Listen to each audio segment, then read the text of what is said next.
तो गाइस अगर आप एक पोर्शे लेने जाते हो यानी उसे एक बाई करने जाते हो तो उसमें आपको 3 से 4 महीना तक की वेटिंग पीरियड मिल सकती है। वहीं आप अगर एक रोल्स रॉयस लेने जाते हो तो आपको 8 से 10 महीने की वेटिंग पीरियड मिल सकती है। और वहीं आप एक लैम्बोर्गिनी लेने जाते हो तो आपको 1 साल तक की वेटिंग पीरियड मिल सकती है। लेकिन वही अगर आप एक महिंद्रा थार लेने जाते हो तो आपको 17 महीने की वेटिंग पीरियड यानी कि 1.5 साल तक की वेटिंग पीरियड मिल सकती है। ऐसा सिर्फ महिंद्रा थार के साथ नहीं है, महिंद्रा की सभी बाकी गाड़ियों के साथ है। जैसे कि आपको स्कॉर्पियो एन और स्कॉर्पियो क्लासिक दोनों की वेटिंग पीरियड की बात की जाए तो 15 महीने तक की है। XUV7 वालों की बात की जाए तो उसकी 11 महीने तक की है। तो आप सोचोगे ऐसा क्यों? चलिए मैं आगे आपको बताता हूँ। गाइस देखिए, जो भी महंगी गाड़ी होती है उनके लिए तो आप ये भी बोल सकते हो कि उन गाड़ियों को मैन्युफैक्चर कंपनी में ज़्यादा टाइम लगता है। उन गाड़ियों के ज़्यादातर चीज़ों को हाथ से असेंबल किया जाता है। उनकी हर एक जगह पे उनको अच्छे से बारीकी से बनाया जाता है, जैसे उनके कंफर्ट ठीक है या फिर नहीं। मतलब एक तरह से बोला जाए तो उन गाड़ी को बनाने में बहुत ज़्यादा टाइम लगता है। लेकिन महिंद्रा जैसी मास मार्केट गाड़ी यानी कि जिन गाड़ियों की संख्या बहुत ज़्यादा संख्या में प्रोडक्शन होती हो, मतलब ऐसी गाड़ी जहाँ जिसको आप लेने जाओ तो पहले से प्रोड्यूस हो, सिर्फ आपको जाना है और लेना है।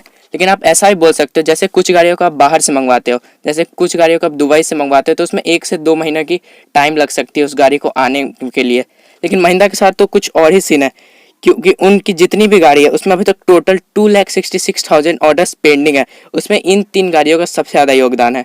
सबसे पहले स्कॉर्पियो क्लासिक और स्कॉर्पियो एन की टोटल 1,19,000 की वेटिंग पीरियड है। XUV7 वालों की 77,000 की वेटिंग पीरियड है। वही महिंद्रा थार की 37,000 की वेटिंग पीरियड है। तो गाइज आप सोचोगे इसके पीछे आखिर रीज़न क्या है? तो चलिए मैं आपको बताता हूँ। तो गाइज उसके पीछे मेनली 2 रीज़न है। तो गाइज जिसमें सबसे पहला रीज़न है कि महिंद्रा सिर्फ एक SUV मैन्युफैक्चर कंपनी है, और दूसरा जो सबसे बड़ा रीज़न है वो है इनकी मैन्युफैक्चरिंग कैपेसिटी से। तो गाइज मैं ऐसा क्यों बोल रहा हूँ आप खुद ही देख लो। तो गाइज सबसे पहला रीज़न है इनकी वजह से सिर्फ महिंद्रा की वेटिंग पीरियड ख़राब नहीं हुए हैं, जितनी भी SUV मैन्युफैक्चर कंपनी है यानी कि जो भी कंपनी SUV बनाती है वो सभी की जो वेटिंग पीरियड वो ख़राब हुई है। क्योंकि गाइज ये जो SUV का इन्फ्लुएंस है ये अमेरिका से आया है और अब ये धीरे धीरे पूरे वर्ल्ड वाइड फैलते जा रहा है। यानी कि वर्ल्ड में जितनी भी अब SUV मैन्युफैक्चरिंग कंपनी है उनकी वेटिंग पीरियड धीरे धीरे ख़राब हो रही है। अब आप पूछोगे ऐसा क्यों? तो गाइज अभी जो पूरी इंडिया में 10 ऐसी गाड़ियाँ है जिनकी वेटिंग पीरियड सबसे ज़्यादा है, वो 10 की 10 SUV ही है। और मैं फर्स्ट की बात की जाऊँ तो फर्स्ट में तो महिंद्रा की भी गाड़ी नहीं है, फर्स्ट में तो हमारी टोयोटा की न्यू वाली इनोवा। तो अब ऐसा कैसे हुआ? तो चलो वो भी समझ लेते हैं, लेकिन उससे पहले ये समझते हैं इंडिया जैसी प्राइस सेंसिटिव मार्केट के अंदर ये भूचाल कैसे आ रखा है। तो गाइस महिंद्रा की जो SUV है वो भी इंडिया मार्केट में कुछ ज़्यादा ही आजकल पॉपुलर होते जा रही है। तो गाइज मैं बात करूँ अर्ली 2000 में, तो इंडिया के जब इकोनॉमिक धीरे धीरे ग्रो हो रही थी तो उस समय सबसे पहला राज था हमारी मारुति 800, वैगनार एंड सेंट्रो जैसी एंटीक लेवल गाड़ियों की। लेकिन फिर धीरे धीरे आए सेडान की जो उसके बाद धीरे धीरे सेडान आने लगे और प्रीमियम हैचबैक्स आने लगे। लेकिन अब की बात की जाए तो अब तो सबसे ज़्यादा पॉपुलर हमारी चल रही है SUV, क्योंकि छोटी हो या फिर बड़ी, महंगी हो या फिर सस्ती, या फिर जो सिर्फ नाम की SUV है वो भी आजकल के लोगों को सिर्फ SUV ही चाहिए। तो गाइज इसके चलते 2022 में इंडियन ऑटो मार्केट में के अंदर इंडियन SUV का शेयर 40% तक बढ़ गया था। ऐसे ही फाइनेंशियल ईयर में total 3 million unit of passengers cars की बिक्री हुई थी और 6,50,000 गाड़ियाँ तो सिर्फ एंट्री लेवल SUV ही थी। तो इंडिया में ऐसा SUV की डिमांड को देखते हुए अप्रैल 2021 में महिंद्रा के retire MD and CEO doctor Pawan Kumar Goenka ने कहा था कि आज तक वो अपने 27 ईयर के कैरियर में कभी भी SUV की डिमांड को इतना बढ़ते हुए कभी नहीं देख पाए थे। तो गाइज SUV की इंडिया के अंदर इतनी डिमांड का आखिर क्या रीज़न है? तो गाइज इसका सबसे जो पहला रीज़न है वो है एडवांसमेंट ऑफ मैन्युफैक्चरिंग टेक्नोलॉजी।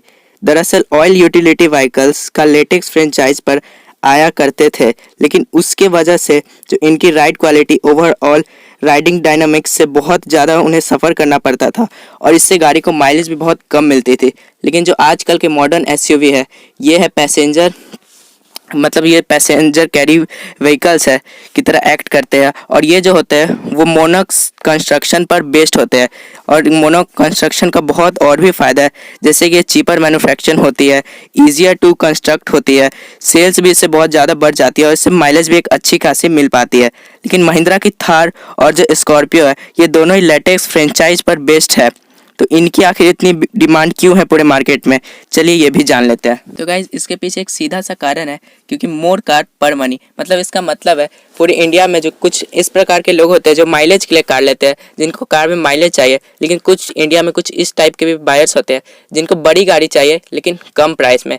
यानी कि महिंद्रा आप देख ही सकते हो, उनको एक अच्छा खासा एक्सपीरियंस है एसयूवी बनाने का, इसलिए वो ऐसी एसयूवी बनाती है जो प्राइस में तो कम हो, बड़ी और उसमें इंजन लेकिन ज़्यादा हो। जैसे उन्होंने अभी स्कॉर्पियो एन को लॉन्च किया है, तो उसमें इंजन पावरफुल है, वो फॉर्च्यूनर जैसी गाड़ी को टक्कर दे सकती है, लेकिन प्राइस में बात की जाए तो फॉर्च्यूनर के प्राइस में हाफ आती है। तो गाइस वीडियो में आगे बढ़ने से पहले आप वीडियो को लाइक और चैनल को सब्सक्राइब कर दीजिएगा। तो गाइस इस आपको अभी एक लिस्ट दिख रहा होगा, उसमें आप देख सकते हो जो गाड़ी अभी अभी तुरंत लॉन्च हुई है वो सबसे ऊपर, उनकी वेटिंग पीरियड सबसे ज़्यादा है, लेकिन गाड़ी जो धीरे धीरे बाद में लॉन्च हो रही है उनकी वेटिंग पीरियड कम होते जा रही है। तो गाइस आखिर ऐसा होता क्यों है? तो गाइस ये इसका जो सबसे बड़ा रीज़न है ये है कि एसयूवी के लोग एक साथ लेने आ जाते हैं, यानी कि जो एसयूवी की बुकिंग होती है वो वन टाइम में बहुत ज़्यादा लोगों के साथ होती है, इसलिए जो एसयूवी मेकर्स होते हैं उनको टाइम नहीं मिल पाता है कि वो और सब एसयूवी को भी प्रोड्यूस कर सके, और उसकी जो वेटिंग पीरियड होती है वो ऐसे धीरे धीरे बढ़ती रहती है। तो आप ऐसे भी समझ सकते हो, अल्टो जैसी जो गाड़ियाँ होती है वो एक टाइम पे लोग ज़्यादातर उसको बाई नहीं करते, वो ग्रेजुअली बाई किया जाता है, इसलिए कंपनी को टाइम मिल जाता है और वो धीरे धीरे गाड़ी को प्रोड्यूस कर पाती है और इनकी वेटिंग पीरियड बिल्कुल भी नहीं रहती है। लेकिन जैसे एसयूवी की होती है, उनकी एक साथ बुकिंग होने के कारण जो वेटिंग पीरियड है वो धीरे धीरे बढ़ती रहती है। तो गाइज अगर अभी के महिंद्रा की प्रोडक्शन फैसिलिटी की बात की जाए तो अभी उनके पास 2 इंजन प्लांट है, एक टूल और एक डाई प्लांट का भी है, 5 डिस्ट्रीब्यूशन प्लांट है और 20 ट्रैक्टर ओनली प्लांट है और 4 जो है 2 व्हीलर प्लांट है। लेकिन जो महिंद्रा की पैसेंजर कैपेसिटी व्हीकल्स होती है, जो 4 व्हीलर होती है, और उनकी आप कंपेयर करोगे दूसरे प्रोडक्शन कंपनी के साथ, तब आपको पता चलेगा महिंद्रा की गाड़ी की जो वेटिंग पीरियड होती है उतनी ज़्यादा क्यों होती है। तो वैसे मारुति सुजुकी की बात की जाए तो एक साल में लगभग नहीं, एक महीने में लगभग 1 लाख तक की प्रोडक्शन करती है। वह ह्युंडई करती है 65,000 तक की, टाटा करती है 50,000 तक की, और महिंद्रा की बात की जाए तो वो सिर्फ करती है 29,000 की। तो गाइस इसी के कारण महिंद्रा की जो गाड़ी की वेटिंग पीरियड है वो धीरे धीरे बढ़ते जा रही है, हर साल हर महीने वेटिंग पीरियड बढ़ती जा रही है। और जबकि आप ये इस प्रकार से समझ सकते हो कि महिंद्रा की गाड़ी क्यों इतनी डिमांड उसकी बढ़ रही है। तो गाइस जैसे नेक्सॉन है, उसकी हर साल डिमांड बढ़ते जा रही है, लेकिन जब टाटा वाले हैं उनको इस चीज़ का एक्सपीरियंस है और वो गाड़ी को लॉन्च कर पाते हैं, लेकिन महिंद्रा के पास ऐसा एक्सपीरियंस नहीं है, ये आप भी समझ सकते हो, क्योंकि महिंद्रा को अचानक से कभी उन्होंने भी उनके पास भी ऐसा कोई आइडिया नहीं था कि उनकी गाड़ी की डिमांड इतनी बढ़ जाएगी। ऐसा मैं इसलिए बोल रहा हूँ क्योंकि जैसे ही महिंद्रा थार लॉन्च हुई, धीरे धीरे महिंद्रा की कारों की जो कार्स होती है उनकी भी डिमांड बढ़ने लगी, क्योंकि जैसे महिंद्रा थार 700, 300 और स्कॉर्पियो एन लॉन्च होती गई, महिंद्रा की भी गाड़ियों की डिमांड बढ़ती गई, और जो महिंद्रा है वो अपनी प्रोडक्शन को फुलफिल नहीं कर पाए और लोगों की डिमांड को भी पूरी नहीं कर पाए। लेकिन गाइस अब महिंद्रा ने अभी जस्ट कहा है कि अब वो अपनी प्रोडक्शन को 29,000 से सीधा 49,000 करने वाले हैं, और धीरे धीरे जो बाकी पेंडिंग गाड़ी है उनको भी पूरा करने वाले हैं। तो गाइस आप ऐसे भी समझ सकते हो कि जनवरी 2023 में महिंद्रा वालों ने अपनी थार की 4x2 को लॉन्च किया, लेकिन आपको ये भी पता, महिंद्रा वालों को ये भी पता था कि उनकी जो भी 4x4 है वो अभी तक पेंडिंग में चल रही है, लेकिन उसके बावजूद भी उन्होंने महिंद्रा की 4x2 को लॉन्च किया, और इसके कारण महिंद्रा थार की जो आज पेंडिंग है वो इतनी बढ़ती जा रही है। लेकिन अब महिंद्रा वालों ने कहा है कि वो अपने प्रोडक्शन को 29,000 सीधा 49,000 ले जाने वाले हैं, जिससे वो ज़्यादा से ज़्यादा गाड़ी को प्रोवाइड कर सके। तो गाइस चलिए, ये वीडियो आपको पसंद आया हो तो प्लीज़ इस वीडियो को लाइक और चैनल को सब्सक्राइब करके ही जाइएगा।